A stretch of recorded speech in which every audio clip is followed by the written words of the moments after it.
மெயினாக வந்து மாவு இப்போ கேட்டிங்களே கிரைண்டர் மாவு எப்போவுமே இருக்கும் எப்பவுமே அது வந்து டிபிக்கல் இந்தியன் மம்மிஸ் ஆல்வேஸ் ஆமாம் ஆமாம். ஏன் நீங்க வந்து நைட்டுக்கு எப்போ பார்த்தாலும் தோசை இட்லியே பண்ணுவீங்க? டயட்டுக்கு இட்லி தோசையே பண்ண மாட்டோம், அது அடிஷ்னலாக வாரத்தில் 2 நாள் 3 நாள் அதுவும் வரும். அந்த மம்மி மாதிரி கிடையாது.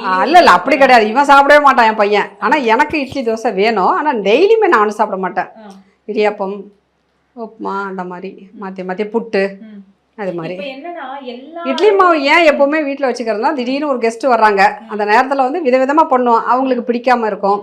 அதனால் பிடிக்கலையே, ஒரு பொங்கல் பண்ணுறோம், அவங்களுக்கு பொங்கல் எனக்கு பிடிக்காதுங்க, ஒரு 2 தோசை இருந்தால் கொடுங்கன்னு கேட்பாங்க, அப்போ ஒரு 2 தோசை ஊற்றிக்கலாம். ஆமாம். இப்போ வந்து என்ன எல்லாருக்கும் எல்லா ஹவுஸ் ஒய்ஃபாக இருக்கட்டும் ஒர்க்கிங் உமனாக இருக்கட்டும் அவங்களுக்கு ப்ரெஷர் ஆகுது நைட் என்ன சமைக்கிறது, இட்லியா தோசையானா ரெண்டுமே வேணான்னு தான் சொல்கிறாங்க. நீங்கள் ஆல்டர்னேட்டாக குயிக்காக இந்த ஒரு டிஷ் பண்ணலாம் டின்னருக்கு என்ன சொல்லுங்கள்? குயிக்காக பண்ணுறதுன்னா கிச்சடி பண்ணலாம், ரவா கிச்சடி. ஆமாம், கிச்சடின்னு உப்புமான்னு சொல்லக்கூடாது, அதை பிடிக்காது. அதனால் அதை வந்து நல்லா ஹெல்த்தியாக பட்டாணி கேரட்லாம் போட்டு ஒரு கிச்சடி மாதிரி பண்ணி அதுக்கு நல்ல ஒரு காம்பினேஷன் தேங்காய் சட்னி கொடுக்கலாம். இல்லைன்னா இப்போ இந்த அக்கி ரொட்டி அதெல்லாம் வந்து இன்ஸ்டண்ட்டாக அதுலேயே டிஃப்ரெண்ட்டாக நம்ம ஏதாவது பண்ணலாம். அந்த அக்கி ரொட்டிலேயே வந்து ஏதாவது நம்ம ஆட் பண்ணி காய்கறியெல்லாம் அதில் ஆட் பண்ணி அது ஹெல்த்தியாகவும் இருக்கும். ராகியில் ரொட்டி பண்ணலாம். ஸோ அதெல்லாம் வந்து இன்ஸ்டண்ட்டாக வந்து பண்ணுறது. அதை வந்து இப்போ சப்பாத்தின்னா நிறைய பேர் யோசிக்கிறாங்க, சப்பாத்தி ஐயோ சப்பாத்தி போடணும் அப்படின்னு. சப்பாத்தி போடுறதுக்கு பதிலாக சப்பாத்தி மாவுலேயே கொஞ்சம் வெங்காயம் இதெல்லாம் காய்கறிலாம் போட்டு அதை வந்து ஒரு லைக் அக்கி ரொட்டி மாதிரி, அதை கோதுமை ரொட்டி கோதுமை அடை நம்ம உரப்படை செய்கிற மாதிரி கோதுமையிலையும் செய்யலாம், உரப்படை மாதிரி.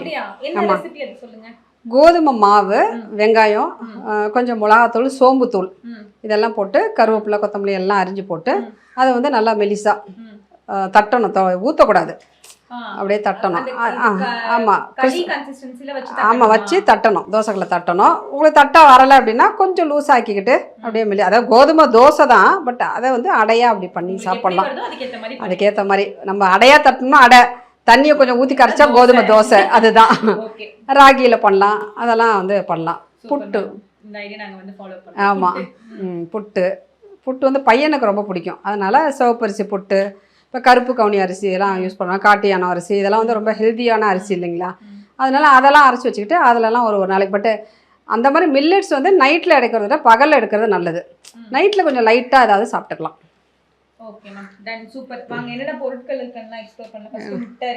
முட்டை எப்போவுமே இருக்கும். அப்புறம் வந்து என்ன ஃப்ரெஷ் க்ரீமு, அதாவது இந்த சாசஸ்ஸு ரோஸ் மில்க்கு நன்னாரி சர்பத்து, அப்புறம் வந்து இந்த பாஸ்தாவோட அரிகனா அந்த ஆமாம் இதெல்லாம் வந்து மில்க் மேடு இது. ஸோ எல்லாமே கொஞ்சம் கொஞ்சம் எல்லாம் வச்சுருப்போம். அந்த சோயா சாஸு சில்லி சாஸு. ஆமாம் ஆமாம் இது கேவ்ரா ஆக்சுவலாக அந்த கேவ்ரா வந்து இந்த பேண்டன் லீஃப் மாதிரி அதோட எசன்ஸ் இது. இது பிரியாணிக்கு யூஸ் பண்ணுறது, பிரியாணிக்கு. ஆமாம் ஆமாம்.